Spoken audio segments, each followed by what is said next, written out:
Hi everyone, I'm Marla Miller from marlamiller.com and presenting Marketing the Muse Quick Query Critique. I think it's number 67 or 66. I will be doing two at this sitting, and not sure that I'm going to be delivering two Muse letters this week. It's just been kind of a crazy time. So I promise you one a week for a while, and we'll get back up to two when time permits. For those of you who have redos of your query letter, we're going to be having a PayPal button up very, very soon.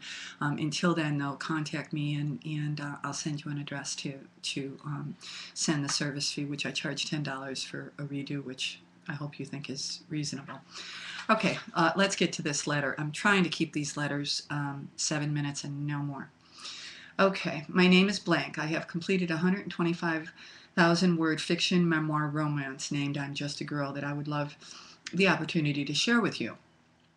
Fun-loving and sometimes feisty tomboy Bradley Starr tells her story in the now setting, beginning at age 7 about her struggles and disappointments of being the middle child of 5 and the only girl raised in a household meant for boys.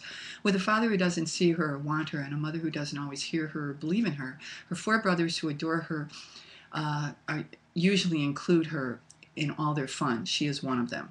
Besides her brothers, Bradley has a best friend, Michael, who lives across the street from her, and they are inseparable. Bradley comically tells of their constant fun, heartfelt conversations, quarrels, and Michael's ridiculous knock-knock jokes throughout the book.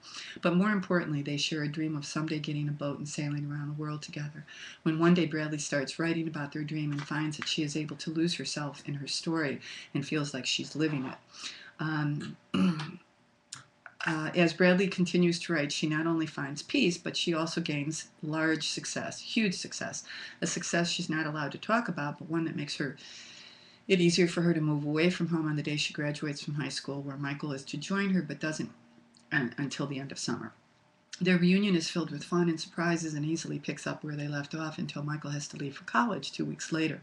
Though Bradley and Michael stay in contact, they become separated by circumstances, distance, and life, and Bradley falling in love with a gorgeous fitness trainer, Reese Smith.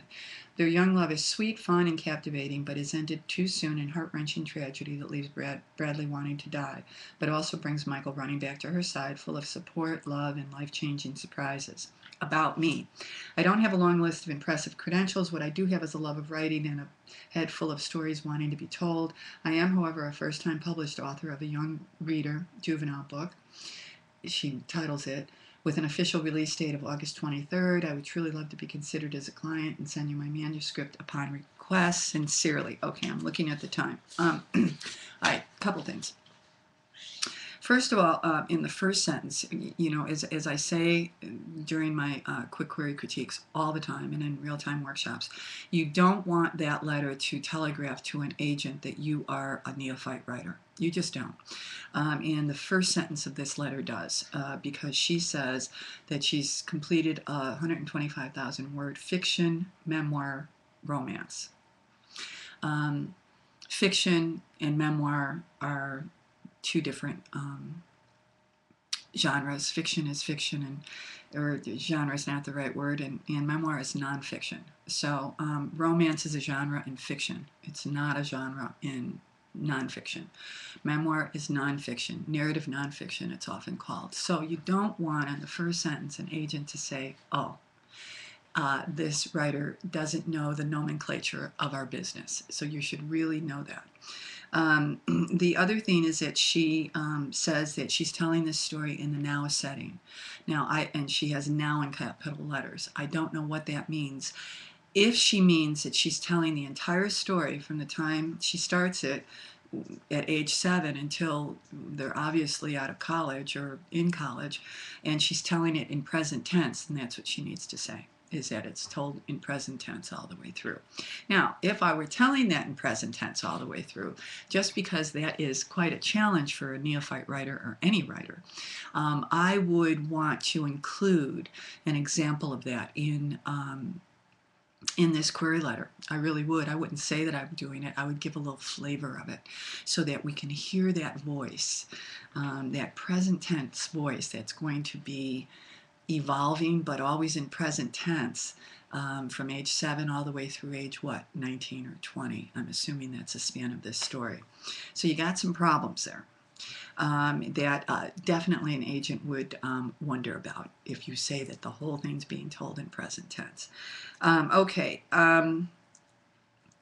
I'm not going to say too much more about this because I think that this is a draft and that this author needs to take a real good look at it and keep revising it, and more importantly, read a lot of query letters on memoirs that offer memoirs. This doesn't sound like a memoir.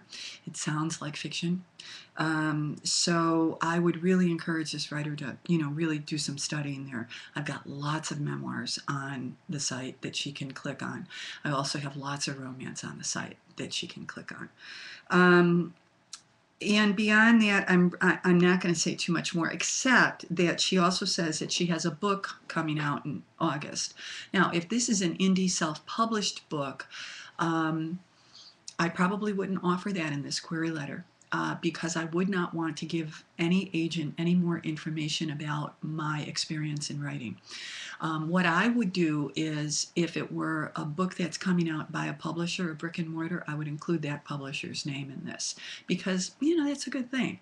But if I were doing an indie a self-publishing book that I've done and it's coming out, I'd wait until I could say, and I've sold 3,000 copies before I edit it. I really would. But that's just my opinion, not carved in stone. So you can find different opinions from other writers. But,